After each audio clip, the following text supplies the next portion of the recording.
Restaurant ஸ்டைலில் பன்னீர் butter masala வீட்டிலேயே எப்படி செய்கிறதுன்னு பார்க்கலாமா? அதில் 1 டேபிள் ஸ்பூன் எண்ணெய் ஊற்றிக்கோங்க. இது கூடவே ஒரு பெரிய வெங்காயம் கட் பண்ணி சேர்த்துக்கோங்க. கூடவே 5 பல் பூண்டு, ஒரு சிறிய துண்டு இஞ்சி, சின்ன துண்டு பட்டை, 2 கிராம்பு இதெல்லாம் சேர்த்து நல்லா வதக்கிக்கோங்க.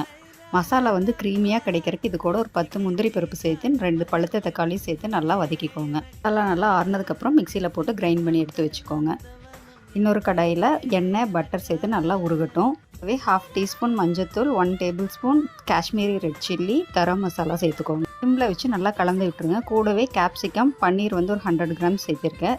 சிம்மில் வச்சு நல்லா டாஸ் பண்ணிக்கோங்க. மசாலாவுக்கு தேவையான உப்பு சேர்த்து நல்லா குக் பண்ணுங்கள். மசாலா நல்லா ஃப்ரை ஆகும்போது இதில் அரைச்சி வச்ச பேஸ்ட்டு சேர்த்து தேவையான அளவு தண்ணி ஊற்றி நல்லா மிக்ஸ் பண்ணி விடுங்க. கூடவே 1 டேபிள் ஸ்பூன் கஸ்தூரி மெத்தி சேர்த்துக்கலாம். இதுதான் ரெஸ்டாரண்ட் ஸ்டைல் டேஸ்ட் கொடுக்கும். லோ ஃப்ளேமில் வச்சு 5லேருந்து 8 நிமிஷம் நல்லா குக் பண்ணால் ரெஸ்டாரண்ட் ஸ்டைல் பன்னீர் பட்டர் மசாலா ரெடி.